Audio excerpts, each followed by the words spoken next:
Welcome. My name is Adeyemi Adesoya, and this is the MPFL Outlook, episode 9.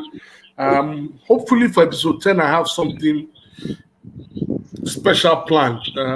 All things being equal, I shall have something planned for our lovely viewers. So, today on the show, we are addressing a number of issues from Rivers United to Kwara United to Super Eagles. And of course, we take a look at match week 13 matches, the results, and the table, as well as some interesting stats that have come up in the MPFL of late. As usual, I'm not alone. I have regulars on this show, Olawale Adigun, and from far away, just Plateau State, DG Ogaibu. Guys, welcome to the show.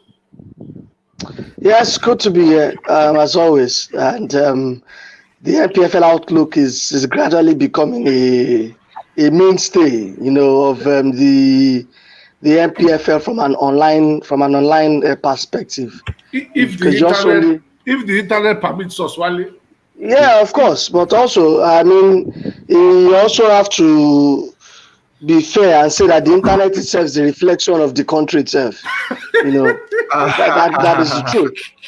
How many Nigerians have access to fast and efficient internet?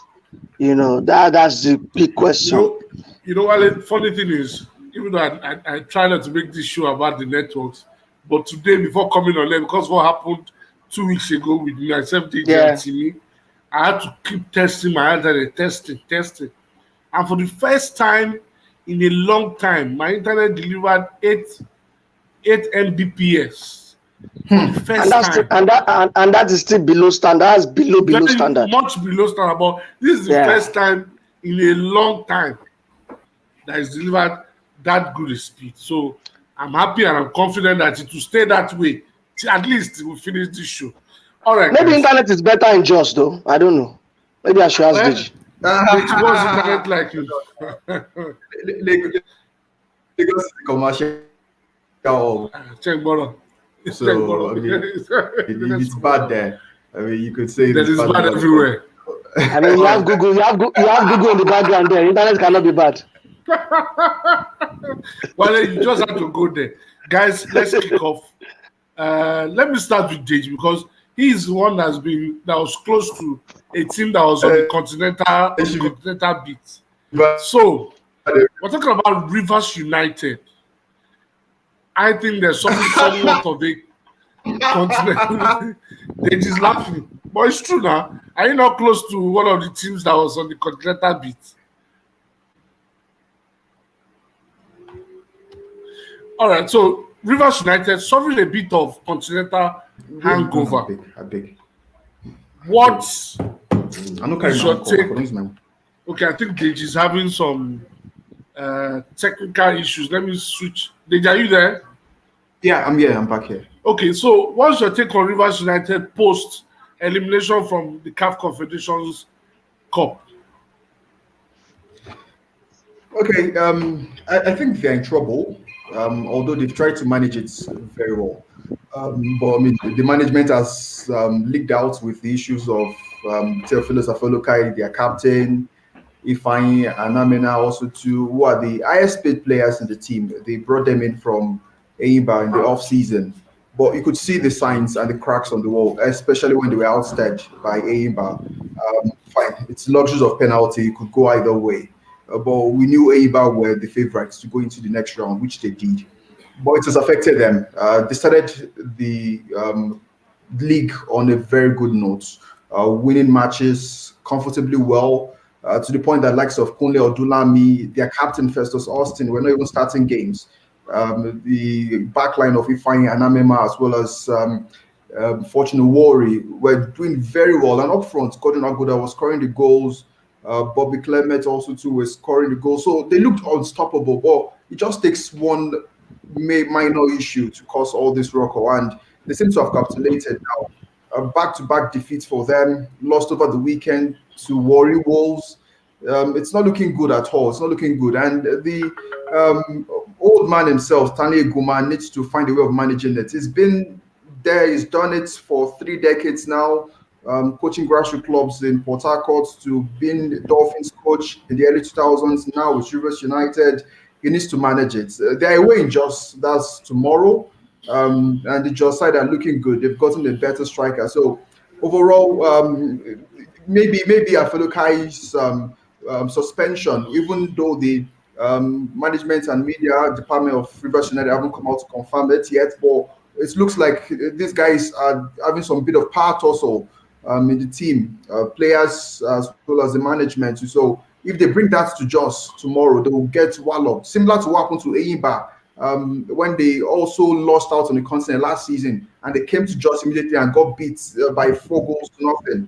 So I'm seeing something similar there until either they change hands, which is looking unlikely because the Guma has been there for God knows how many years, but something has to change drastically and something has to give. Wale, how does a professional club respond to adversity by suspending their 2 high-profile players for what I suspect is a mistake anybody can make? I mean, the truth of the matter is, I mean, the club have not come out to be explicit. They've only said the suspension was because of unsportsmanlike conduct, you know. Yeah, but you see, Wale, sorry to cut you. Wale, sorry to cut you. The problem I have with our teams and the way they communicate is that they leave a lot for us to speculate. Yeah, of course. Do you understand? If you're going to suspend your 2 high-profile players, I think you need to be able to come out and tell us that this is what they did. But to be fair, I mean, I'm never on the side of the clubs enough times. But to be fair, Rivers United, they've come out to say that the reason why we are suspending them is because of unsportsmanlike conduct, which I think is also a decent enough explanation. Although let's narrow it down now. Yeah, but I mean, sometimes the club also doesn't know to give out all of the details because, I mean, that there are things that has to be kept in the dressing room.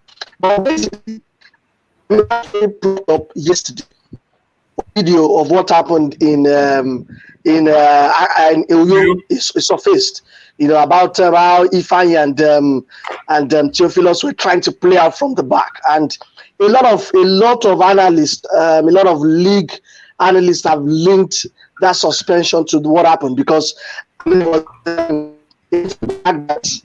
really didn't work out and led to See, basically, I feel that, I mean, I was having a discussion on television yesterday, and the Jomato pointed out a very valid point. The fact that Rivers United have invested a whole lot, not even to win the league, but also to do well continentally, and for them to be knocked by a side, the fallout is what we're seeing right now. It's a club that is really incensed that for all of the money it has spent, it has amounted to nothing continentally.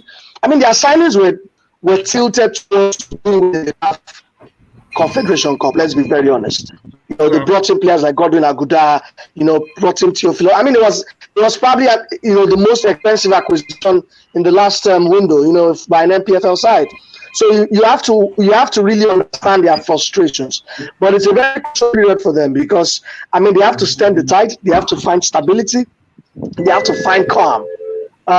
Remember that before they took on Enyimba in that second, guys, there are 2 games in hand, and they were well placed in the table as far as the MPFL is concerned.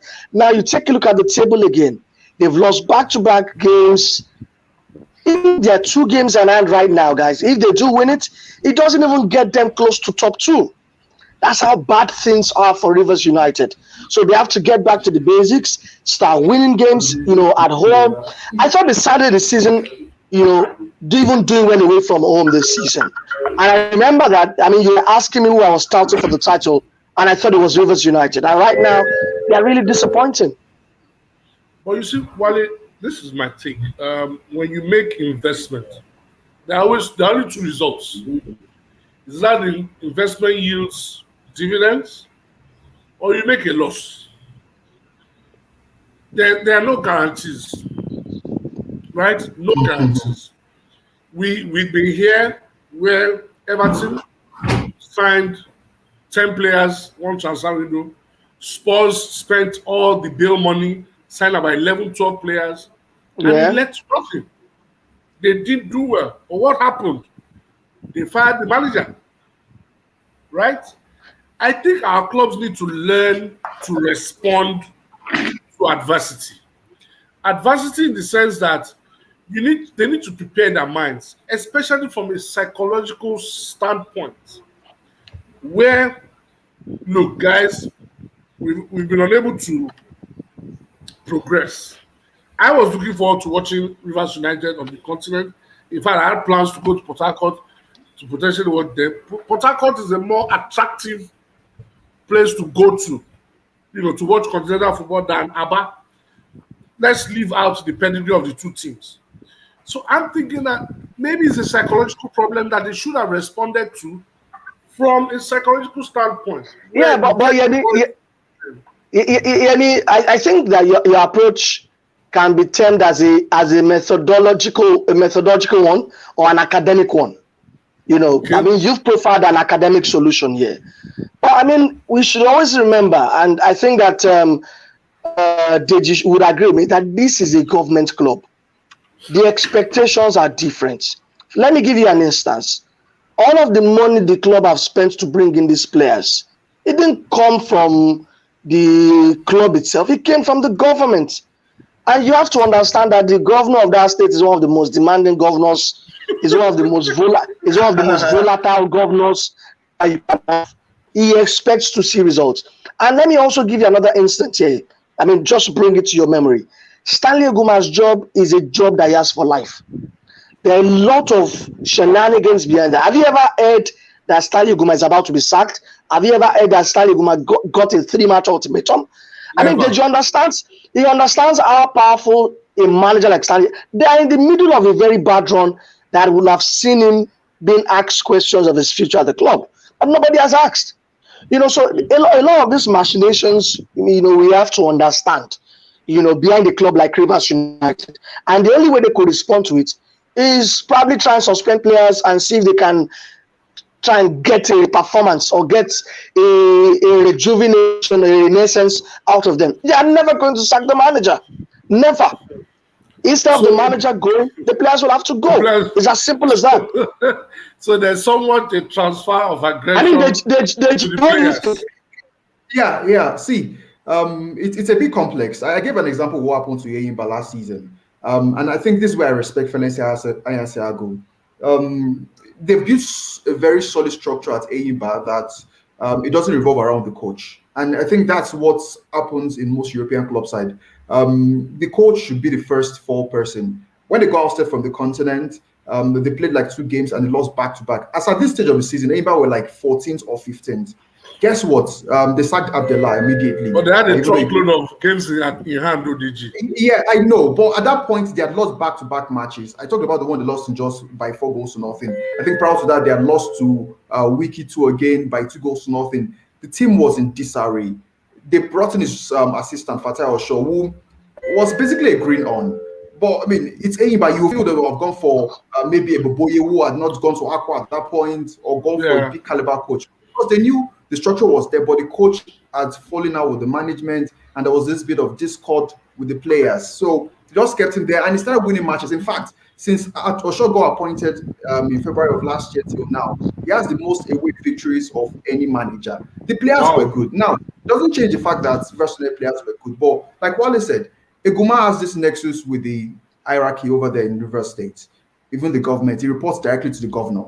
So he's basically unsackable in quotes, because ideally he should be the 4th person. The players are good, no doubt about that. We've seen it happen in the first part of the season. You probably want to bring an example of what's happening with Chelsea. When Thomas Tuchel came in and suddenly people want to say it's a manager bounce. Fine and go, whatever you want to call it. Most important thing is that they start turning the tide and getting results and winning matches. And that's what Rivers needs to do now. But guess what? The likelihood of Eguma going away is very slim. Now, they're making the players look like the fall guys. There'll always be player power. You cannot do anything about it. Afoluka has been in the league for almost over 15 years. Even before Akpen Busa even started playing in the league. He has been there, done it, Canopulas, Eyimba. So he's a big name. No doubt about that. He's one of the highest paid players in the league, over £1 million. Same thing with Anane Matu also. So there's always player power in every single team. Now, can the coach manage it? Eguma will also feel himself. Guess what? Eguma coach the likes of Anete Omo, Kennedy Boboye. So he'll be saying, "Who are you to talk to me?" Someone like Afiloka. Yeah, exactly. When did you start playing? So he's also having to say, like, I report to the government. So something has to give eventually. It'll be interesting to see what happens eventually at Rivers United.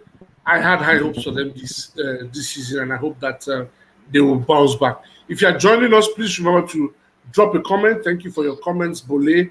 It says, nice one, Yemi, my first time of watching. Please keep it there. It does happens every Tuesday, either 1 or 2 p.m., depending on how Lagos arranges me. All right, so let's go to the second matter attack. Still staying with the MPFL, Wale.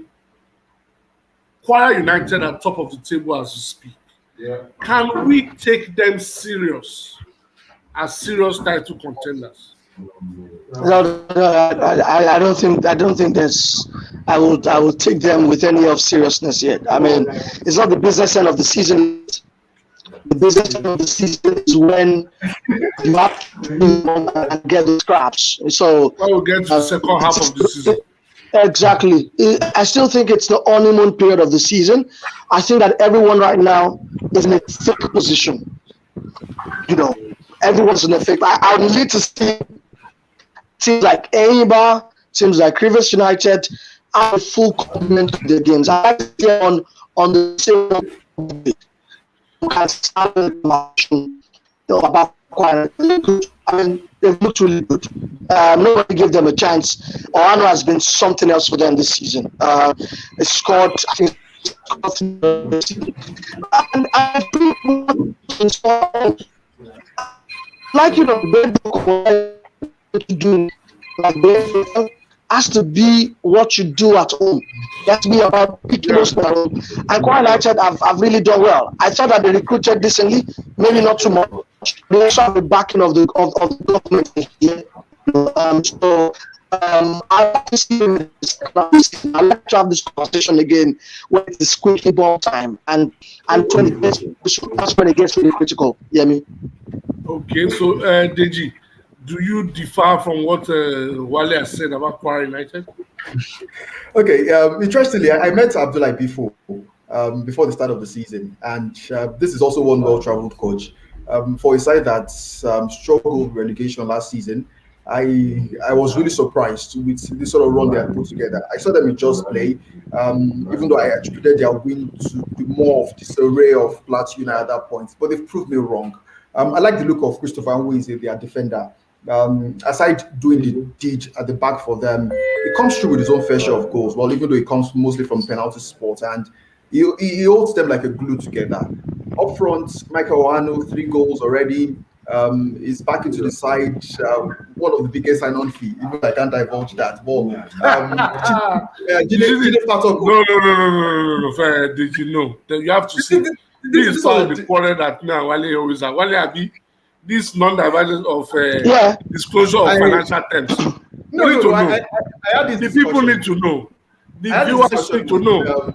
I had this talk before. He told me how, and also the team psychologist of Kwara United, and I mean, because of how probably they squander the money, or the club side themselves don't want it out because of it will probably get to the ears of the state government. So these are some of the shenanigans that happen, and I know it's not also fair to it, but it's entering millions, no doubt about that.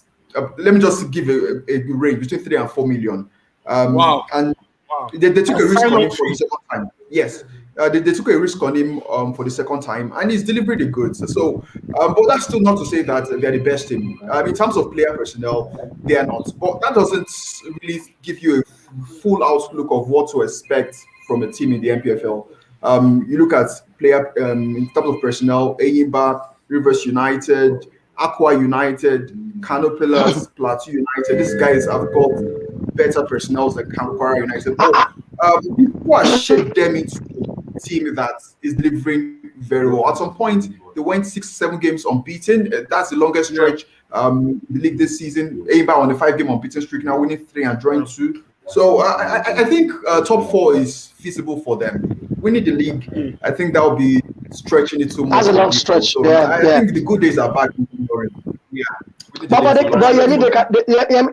can also take solace in the fact that they seem to be the best side in the Southwest right now.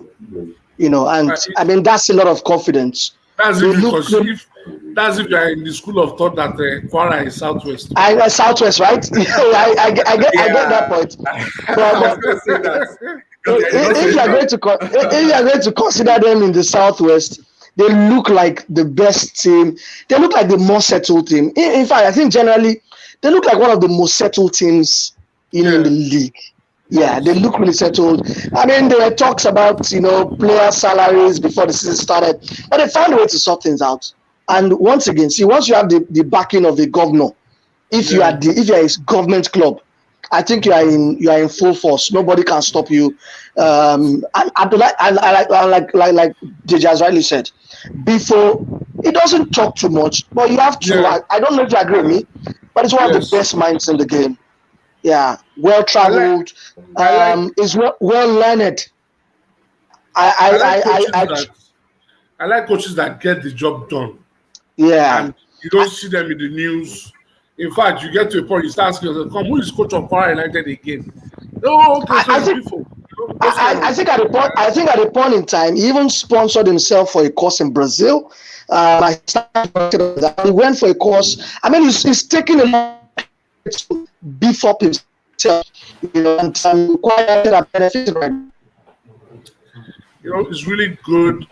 Like Wale said, in terms of recruitment, they didn't recruit the best players. But I also like the kind of PR they're doing around the Brazilian boy that they have, you know, doing some PR, creating some engagements around him. I like it. And I do hope Kwara United do really well this season. Bule says you need to take Kwara United seriously. The governor has backed them and they will finish top 4 this year. It'll be interesting to see if they can finish in the top 4. We don't know what the 4th position gets, depending on if ever the IHO Cup is ever played again at this rate. Let's go into in a few weeks. It will be international break, and Nigeria will play the final matches of the qualification series for the Nations Cup that has been long scheduled to happen in Cameroon. Now, Wale, on your show this morning, I heard when you broke the news that the Super Eagles are scheduled to go by the waterways to Tonu. You know, at first I chuckled. I chuckled and I laughed really loud. Like, you have to be kidding me. But then, maybe because we do not live in a country where how do I put it now? We use all the available resources we have to our benefit. There's really nothing wrong in them traveling to Cotonou via the waterways. In fact, I do remember when we were doing a scouting for big soccer players a few years ago, we had to go to Badagry. We went by the waterways to Badagry. So what is Badagry? What is Cotonou? You get. So I'm not sure why it's caused a lot of controversy, why it's making the news, but in an ideal sense, it should be a chartered flight to Benin Republic. But as we know, it seems the NFF is broke. Yeah. So I agree with your first point. We have chuckled at this because it is unusual. It has sounded controversial because it is unusual, but I don't see anything bad in it. Although I'm hearing that the NFF have not confirmed this yet. It is nothing set in stone, but it is what the NFF President Amaju Pinnick has mooted, according to what I hear. But it is not rubber stamped yet. And the reasons are quite simple. You have to agree with me that the road to Badagry is worse. Well, I'm going to Badagry on Sunday, and I'm dreading it already. Of course, you have to. I mean, if you have other means, it's better you plow other means, and that's by the waterways. The road is bad, and I don't think that the Super Eagles, you know, should be plying that route to Cotonou. So that is a no-no. Now, let's talk about the waterways. I'm also hearing that a couple of players are already expressing their maybe not pessimism, but their fears, because a lot of them or some of them have not gone through this route before. Although you also recollect that the Sierra game that we played in Freetown, the boys had to use a boat to get to Freetown, not from Nigeria, by the way. It was Sierra Leone. So some have expressed their fears. It's a 2-hour journey by water. But here's the problem. They have to fly through the Gulf of Guinea. And the Gulf of Guinea is a very notorious route. It is a very, very notorious, one of the most notorious when it comes to the waterways, on continents. So now, what is, if this is the NFF going to provide efficient and enough security to ensure that these players, staff, officials will get to Cotonou and come back to Lagos, in a good state. If they can provide that, I have no issues.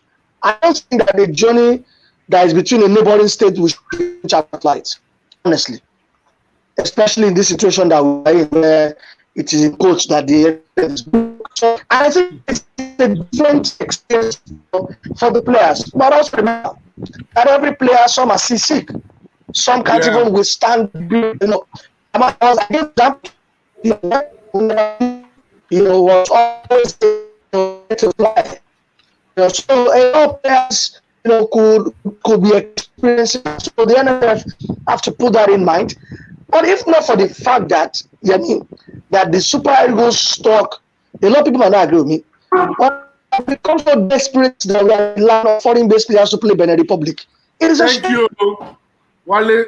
Ghana. It is Ghana. Wait now, Wale. Ghana called up all home-based players for their last 2 qualifiers because of this. It is a big shame.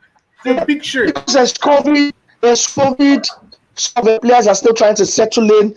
Some, when they come to Africa, they have to go and quarantine again. Some might have even lost their places. I think it was just a perfect opportunity for Ghana to have invited players from the NPL and maybe some from the continent. Look at Junior scored twice Malaki a couple of days ago. I don't know how that was from Junior set up. A player that you only gave 9 minutes or 9 seconds to play when you even gave minutes. But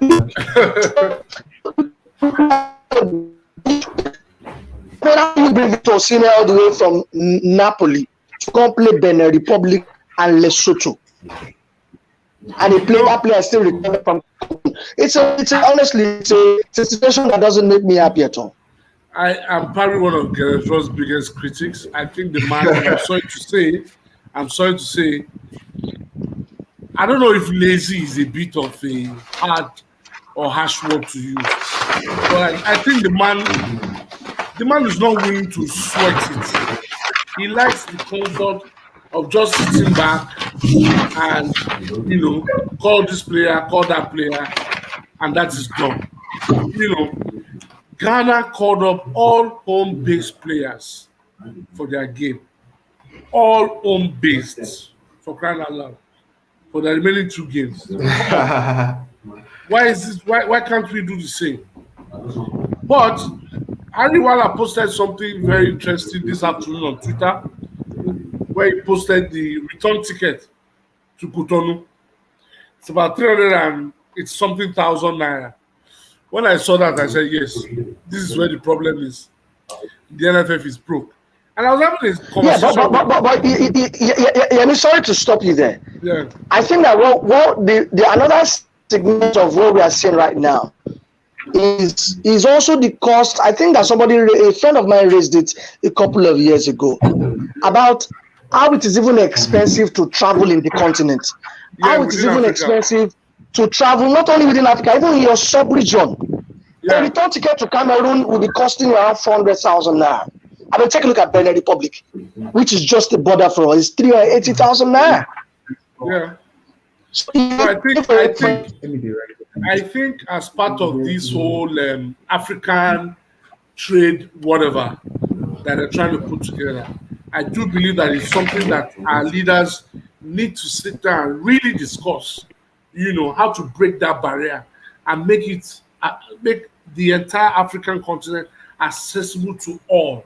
I really think it's something that we haven't done anything about, and that's why it's really difficult for us to navigate.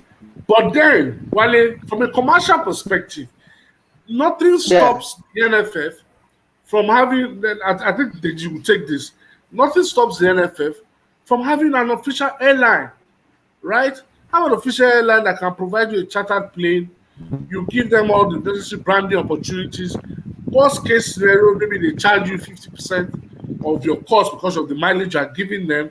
You know, host them to corporate dinners. They're going to the World Cup, prepare exclusive packages for their execs, put their logo and whatever on the training jerseys So, Wale, you know, how far now? They haven't got Stuff back like to that. explain it about the 3 o'clock, Shego. Stuff like that, you know, Oh, you should okay. be doing that. But the NFF doesn't seem to be considering that that aspect. Deji, I don't know if you agree with me.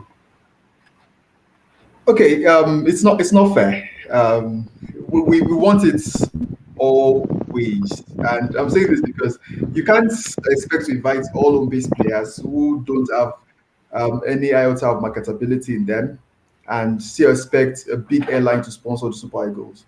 I mean, I was reading about how Barca have a strategy for when they want to approach potential sponsors, a proposal for when Messi is there and when Messi is not there.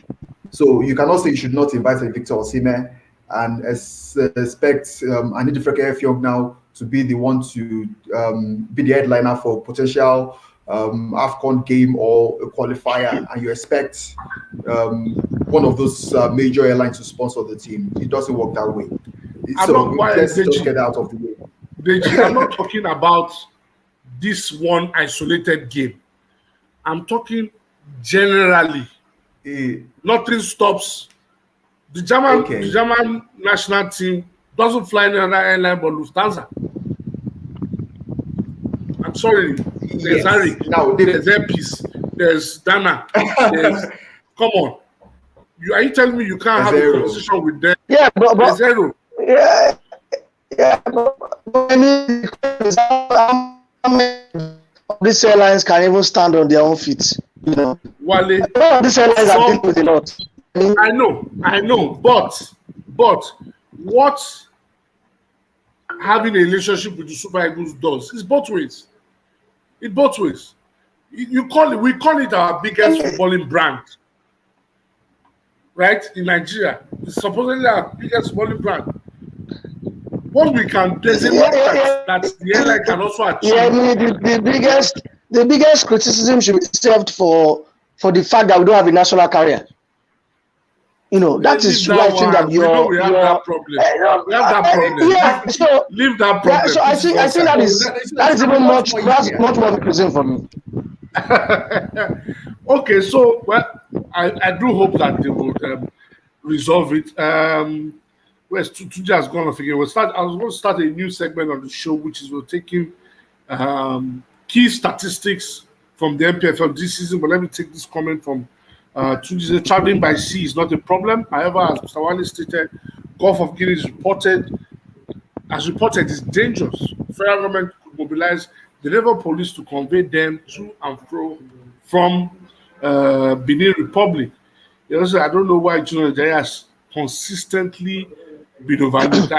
That's one I don't understand. Yeah, but I mean, to be fair, Junior has also been consistently overlooked at Al-Ahly. He's like their third choice striker right now. Yeah, but even the time when it was not, third choice, Wale, he was overlooked. Remember that he's just recovered from a serious knee injury. He has two strikers ahead of him in the pecking order. You know, so he needs to get back to scoring goals, playing football. Then maybe he might get a second chance. Guerrero is not very open to giving people chances. You know, I heard some of the things you said on your show this morning about Paul Onuachu. If you score 24, 25 goals this season, they are almost in the same. Pardon me, with all due respect to Lewandowski, Ronaldo, you're almost in the same conversation with those guys as well. If you're able to score 24 goals, you know, in the league, you're almost in the same conversation with these guys. But Guerrero is not ready to work with Onuachu to play to his strengths. That's my thing. You want to say something? Yeah, quick one. It's not fair to get a draw. I always try to give him a soft line. And I don't always buy the school of thought of trying to compare what happened during the Westerhoff era or Stephen Keshi era, where he had enough time to work with players and gel them or blend them into what he wants. But Raw has the time now. He has the doesn't time. have the time. Is he using the time? Hold on. Half the time is not in the country.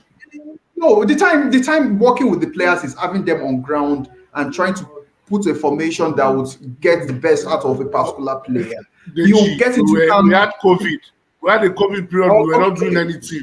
Let's take our last qualifiers for example. Some players got into Benin one day before the match itself. Yeah. So how do you work with such players? So you only that has always happened. That has always happened. Other Keshi had almost 8-9 months to work with home-based players when they are not playing league games. He calls them and he trains with them. Very key. Keshi was ready to work with them. Are you telling me this man is ready to work with home-based players? It's not. He doesn't give that body language. He doesn't give me that vibe. That is ready the argument I put for that is, for the Super Eagles, we need the best players at every position. Now, if you tell me Andy Freke FM, who is the top goal scorer or one of the top goal scorers in the league this season, is he a better player than Onuachu, than Victor Osimhen? And you have just one game, who would you pick? Will you start Andy Freke FM ahead of the Paul Onuachu? I'll tell you this, Deji. I'll tell you this. The time Andy Freke has been called up to the national team and given an opportunity to play, Guerrero played him out of position. And he's done that consistently for home-based players. We saw the same thing with Junior Lukosa too. Exactly.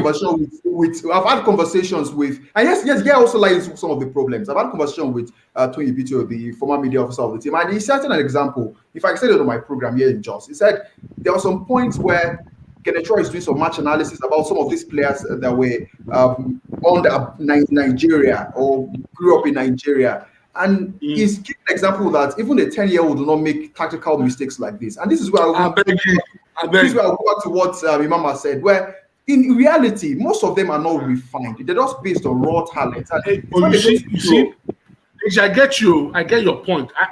I'm the biggest advocate for improving coaching education in Nigeria.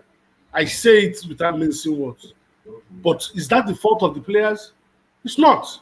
It's an administrative problem. Administrative and the coaching problem. Why? The administrators that are supposed to ensure that we have continuous coaching education are not doing anything. We haven't had KFC licensing courses in Nigeria since 2017. 4 years, almost 4 years ago. Is that a player problem? It's not a player's problem. It's an administrative problem. So if Raw has identified that as a problem, he should take it up with his people at the NFF and say, look, this is what we are supposed to do. But you know what? Let me just quickly, just 30 seconds. Yeah. Raw's job is to win matches, hopefully win trophies. Yeah. That guy wants to do that without experimenting. That guy wants to do that without, and you can't blame him. Every game is like a must-win game for him. So assuming his portfolio is like a football development guy or director of football guy, then I will definitely, put a lot of blame on him. But for this Benin Republic and Lesotho, I am going to betray my opinion on every game most win. The circumstances surrounding this game just makes it easy for him to just shut up his critics that he doesn't like the NPFL players and bring them into the fold, bring them into camp. Thankfully, there are 13 weeks of match already in the NPFL. That's enough for the best players to have shown themselves and show that there's a lot of fitness. I love matches. Raw has chosen not to take advantage of the situation. Instead, he's taking picture that he's watching NPFL TV. I beg you, keep up. Taking pictures of them watching NPFL matches. Sakamanje. That is so. That is Sakamanje. So them watching it. Them giving you screenshots. Does that tell you they are watching all 90 minutes? I don't understand the emotion behind all of that. Ogbo Awolabi. I can bet you these guys. Shout out to the people that don't speak Yoruba. Ogbo Awolabi. But Yemi, if there's one player I've been a big advocate for to get to the national team, it's Anayo Wala. I feel with the absence of Ahmed Musa, the speed machine. If Ahmed Musa doesn't get into the national, Ahmed Musa has no business in the Super Eagles as we speak. Here's another argument. Yemi, here's another argument for that. There's a player that played for the national team, Kelechi Okoye, and he was telling me that, see, there's some things that you cannot just throw away. Let's say he doesn't play. He invites 23 players. Ahmed Musa is the captain of this side. He has been since 2010. He has been since 2010. You can't just throw that. It doesn't work for Ahmed Musa. If you're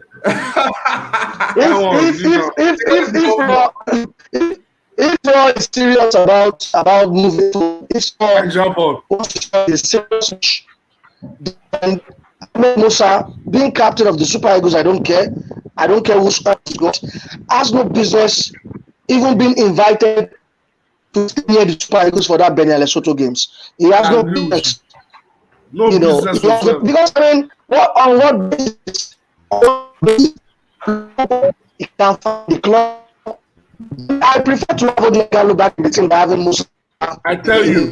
So I think that Raw. I understand that they are submitted to the list. I am expecting not to have Ahmed Musa list. It's a 40-man preliminary list. Can you imagine? That's what I'm hearing. Oh, serious. Raw. It's not serious. It's not. No, you know that. I realize that when people come into the environment,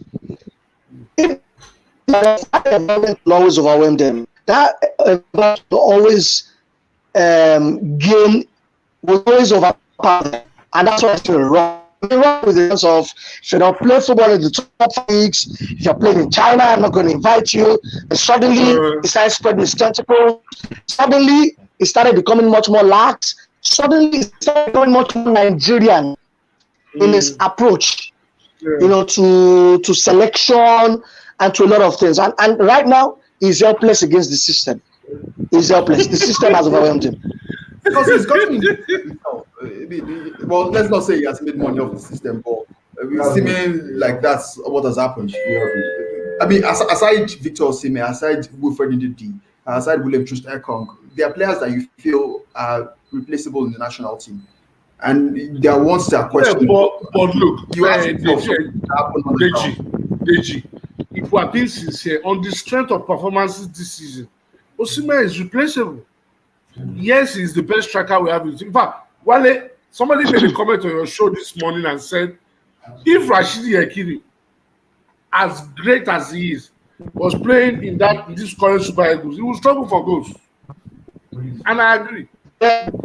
He will struggle for goals because the Super Eagles don't play to the strength of a big point man. They don't play to the strength. Osimhen has other qualities. That's why he's able to thrive in that system. But now there's a point, man. You're going to say something, Wale? Yeah, I want to talk about the fact. Okay. Go on. Okay, so I wanted to talk about. Okay, go on. Internet. Okay, so here's what I'm thinking. Whether I would like it or not, there are players that do well for the national team and might not be spectacular for their club sides. We could cite examples with Nigeria, even with some other national teams.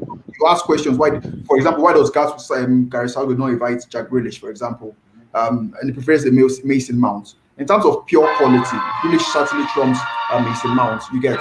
But you look at someone like Victor Osimhen, you look at someone like Paulo Onuachu. Osimhen, any given day, is a national team material. It might not be doing well for Napoli, but you could get the vibe that Kenetro knows this man would give me or deliver the goods for me. And which is not ready to experiment. He's not ball. The guy doesn't have balls. And you want him to win. We've overflogged this Super Eagles issue. Tunji is joining us. He's going to be taking us through some of the stats in the MPFL that Tunji, welcome. How are you? I'm fine. It's been a torrid day so far. Sorry, I was going on and off. Sorry, this Super Eagles Wala, Super Eagles Wala is plenty. All right, so let's go to one of the stats the stats that you prepared for us with respect to happenings in the MPFL this season. Yes. Well, so far it's been a nice competition. I actually didn't expect that MPFL will last till weekday 13, match day 13 rather. Sincerely, I have to be sincere with you because we know the inconsistencies about Nigeria and all that politics with football. So I think aside the fact that we have some interesting stats here, Enyimba will always be in the news, whether they are playing locally or outside Nigeria. With the first one, we have Enyimba having the highest away percentage of 40%, having played 11 games so far out of 13. Yeah, they actually made reference to that at the start of the show. Yeah, your guys are as good as mine. If by the time they complete their 13 games, Kwara United will be displaced. Oh, definitely. So average goals per game, 1.77. Yeah, average goals per game, 1.77. That's for the top 3 teams.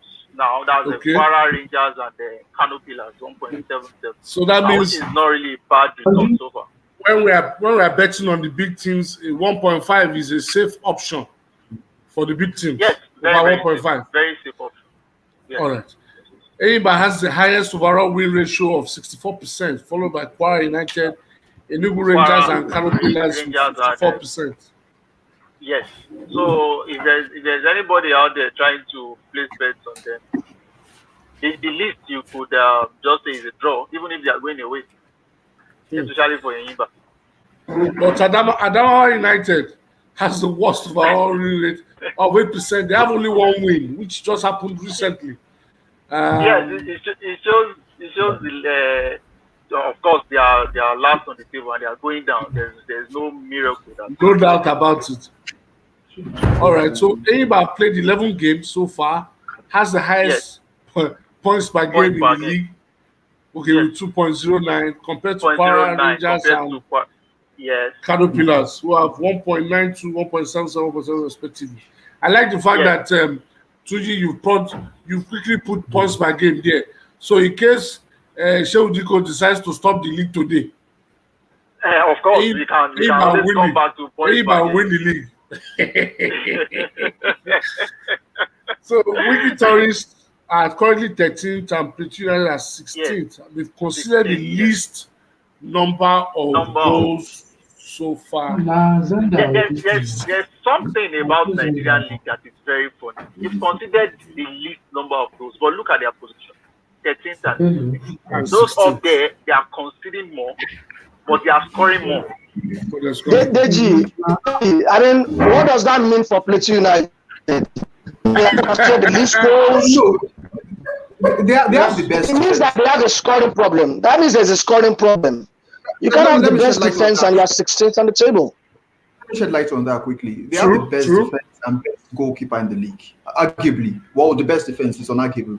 You can't have the best goalkeeper in the league and you're 16th. That's not acceptable. No, I'm going somewhere. I'm going somewhere. They tell you no, when you there is no way you can go. I won't follow you.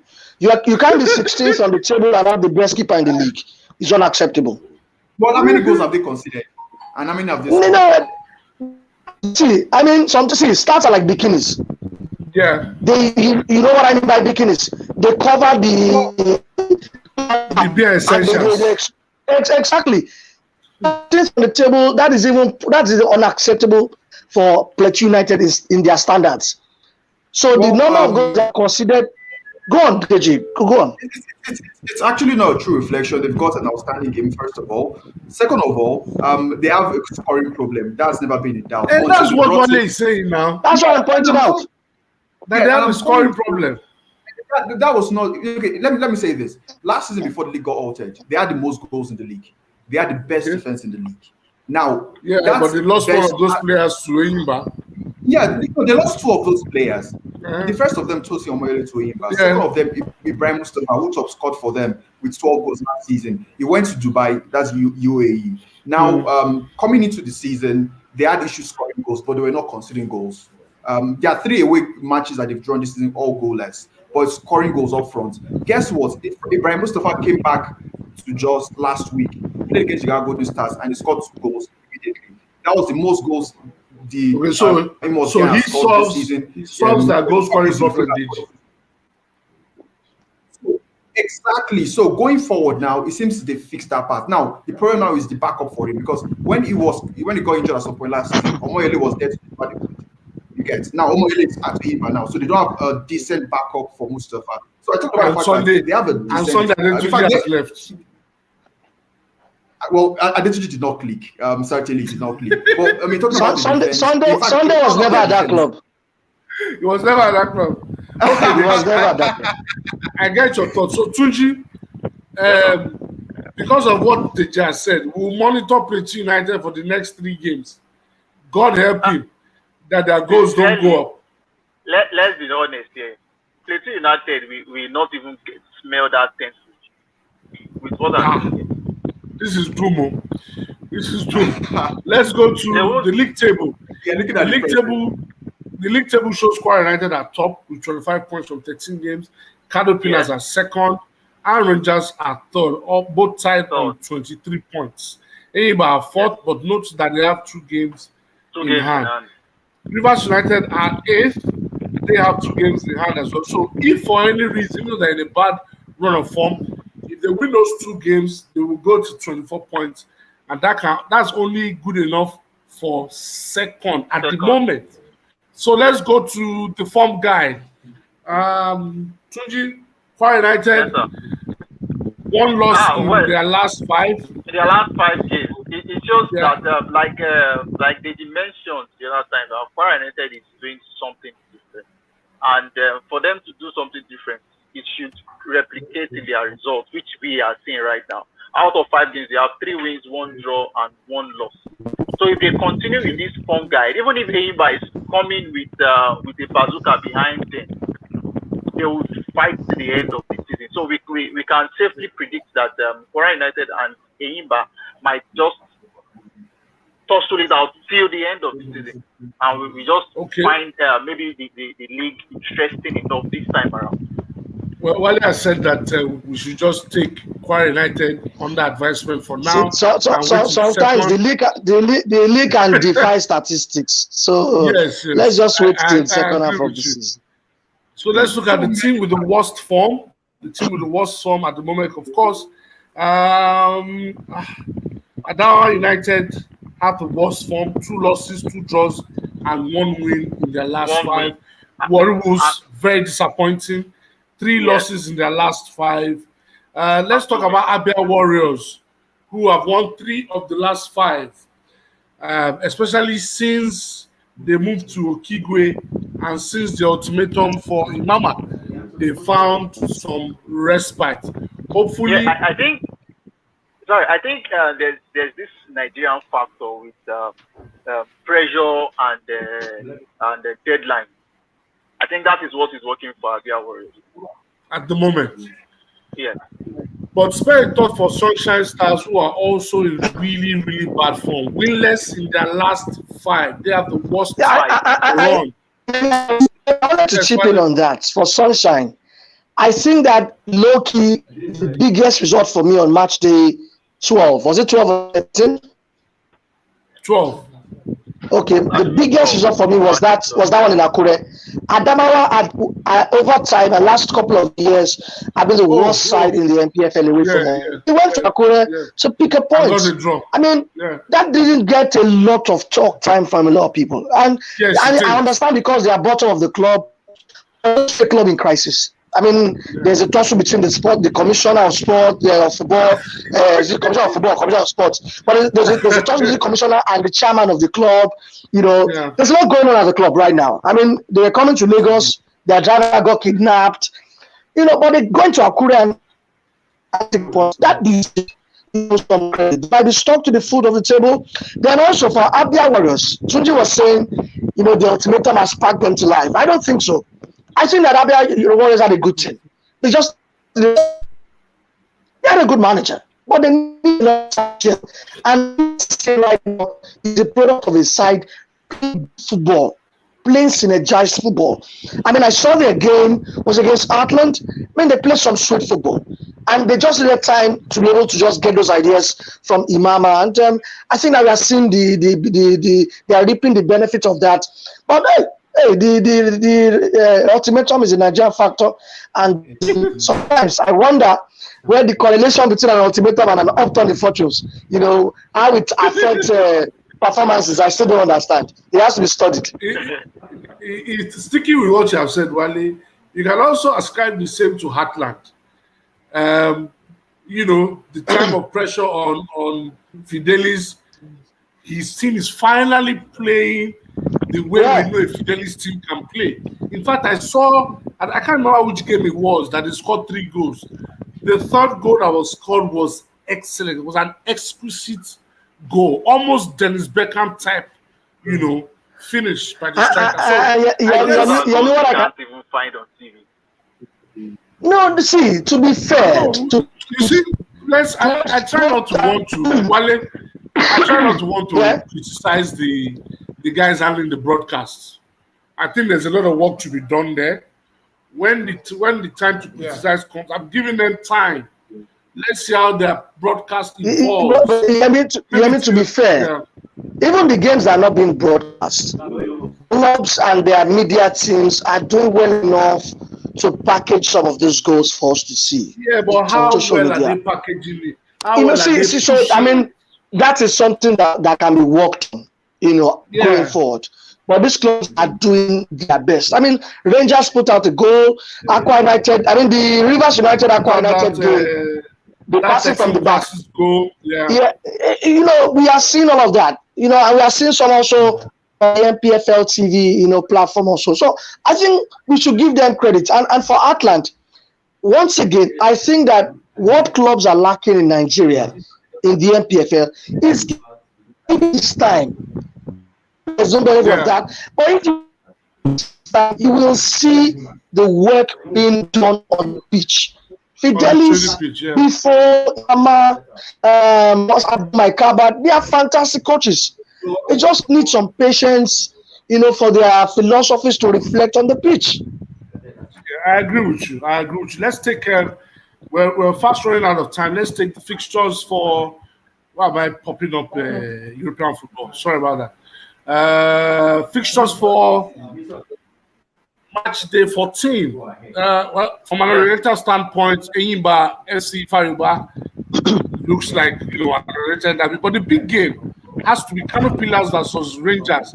That's second versus fourth on the table. That should be interesting. While looking at the fixtures, where can we expect a surprise? Let me take a look at the fixtures once again. I like the look of Kano Pillars Rivers. Yeah, I like the look of Kano Rivers, but Kano Rangers, Pillars are in the back. Kano Rangers. It's a tie that is stoked in a lot of history. Modern history.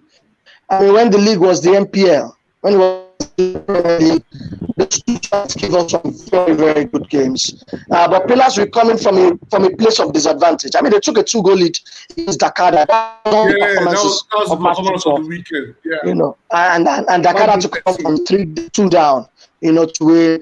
Pillars have shown the job at home. But away from home, I've not been too convinced with the work they've put in.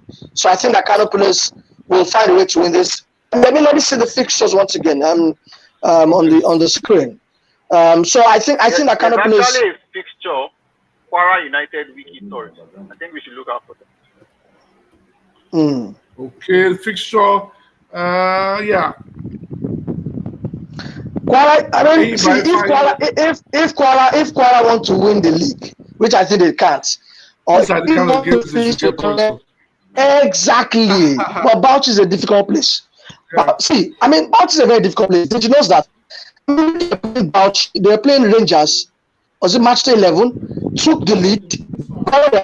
Rangers came back 1-1. And guess what? Wiki still found a way to win that game 2-1. Very late on. They are very strong, you know. And it's a side that has been heavily invested upon. The coach, the former IBA coach, I also heard that he has a direct line to the governor, who has a vested interest.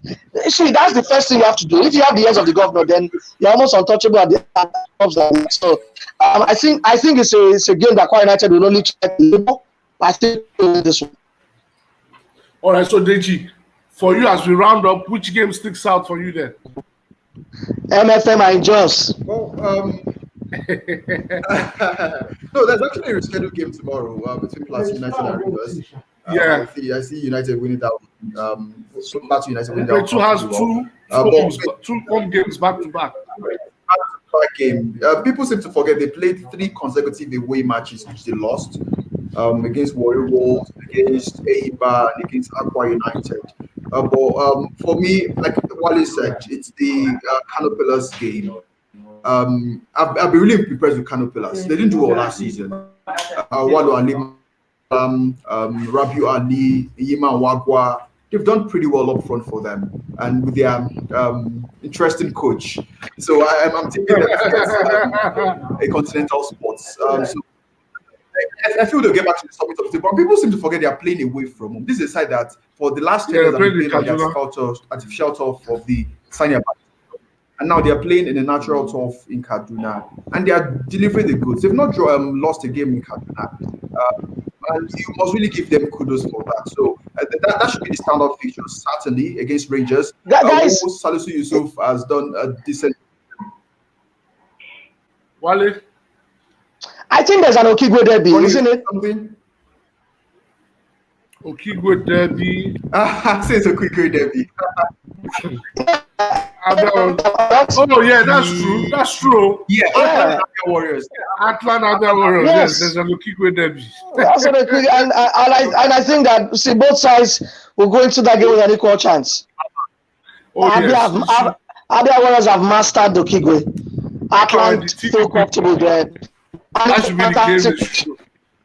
Yeah, and it's a fantastic pitch. It's good for television. It's a good pitch.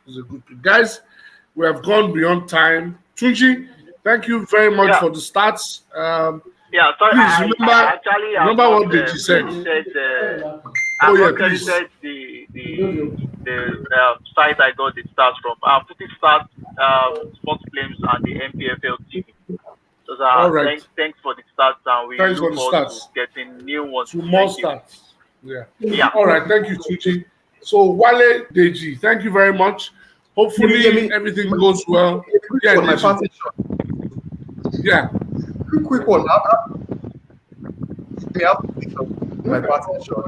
Oh yeah, we're listening. The National League for the past started. It's horrible. Officiating there is You know, it's true. Good. I saw that's where a press release. Yes, I saw a press release. I saw a press release where they said they were stepping down. I think it's on a weekly basis. They step down referees now.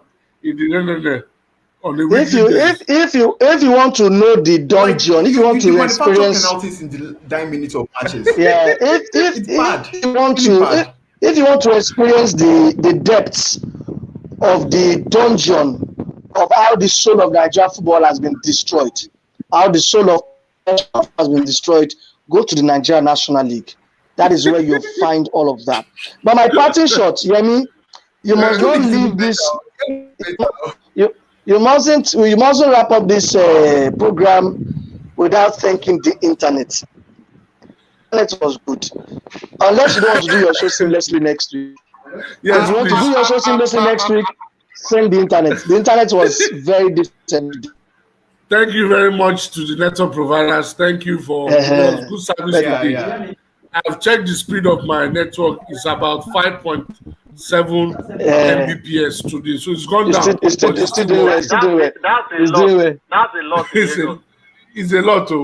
I say it's the best I've had in a long time. All right, guys. Anyways, let's go check our data balance, please. Yes, please. All right, guys. Thank you very much to all that dropped comments. Thank you. If you watch this show later on, Please remember to subscribe to this YouTube channel. Please remember to subscribe. Thank you very much and have a lovely day. Bye for now.